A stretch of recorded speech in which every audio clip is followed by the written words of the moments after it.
माननीय मुख्यमंत्री साहब का बैसाखी बम्पर तो शानदार है, लेकिन वो कहावत है ना, ऊंची दुकान और फीका पकवान।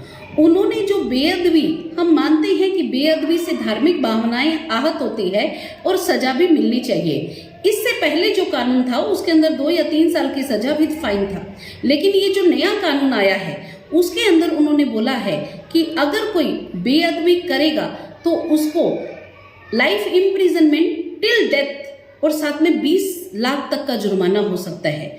और ज्यादातर केसेस क्योंकि इनसेन पर्सन के आते हैं, क्योंकि ज्यादातर ये बोला जाता है कि मेंटली इलनेस या इल पर्सन ही इस तरह की एक्टिविटी करता है, तो उस कंडीशन के अंदर उन्होंने कुछ चीजें और क्लॉज जोड़ी है जिसके अंदर कस्टोडियन और गार्डियन को ऐड किया गया है कि अगर कोई इस तरह का व्यक्ति कोई बेअदबी करता है तो उस व्यक्ति के गार्डियन या कस्टोडियन को सजा दी जाएगी, जो कि इन्होंने बोला है कि 10 साल तक की सजा है। अब जरा सोचिए और थोड़ा सा हम बैकग्राउंड पे चलते हैं कि 2 पिक्चर हमारी आई थी, एक थी भूल भुलैया और एक थी तेरे नाम। भूल भुलैया के अंदर मंजुलिका की जो मेंटल कंडीशन थी वो टाइम से होती थी, डिस्टर्ब होती थी, कभी वो नॉर्मल होती थी और कभी अब नॉर्मल होती थी। और तेरे नाम के अंदर जो सलमान खान थे वो पूरी तरह से मेंटली इल थे।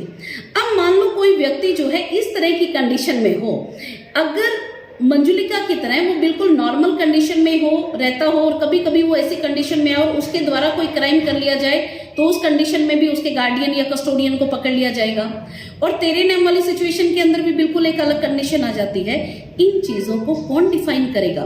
फिर दूसरी बात आप सुनिए कि मान लो, क्योंकि पंजाब के अंदर आजकल जो धर्म को लेकर और कन्वर्जन को लेकर बहुत सारी चीजें आ रही हैं, ऐसे में किसी पिता की जो है अपने धर्म के प्रति बहुत आस्था है लेकिन पुत्र की नहीं है और पुत्र कोई क्राइम कर देता है तो उसकी सजा क्या पिता को देंगे? पिता स्मोकिंग नहीं करता और पुत्र करता है तो क्या उसकी सजा पिता को दी जाएगी? और उन्होंने इसको कंपेयर किसके साथ किया है? मोटर व्हीकल एक्ट के साथ, कार के साथ, कि कहते हैं कि जब मान लो आप अपनी गाड़ी किसी और को चलाने के लिए दे देते हो और ऐसे में अगर कोई व्यक्ति जो है वो कोई एक्सीडेंट कॉज करता है तो उसकी सजा भी कार मालिक को मिलेगी। आपको लगता है कि बेअदबी और कार ड्राइविंग दोनों सेम चीज हैं?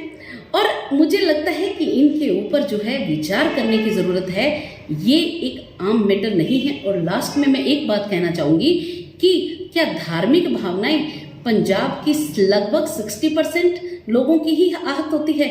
जो 40% अन्य धर्मों के लोग हैं उनके बारे में कोई विचार करने की जरूरत नहीं थी?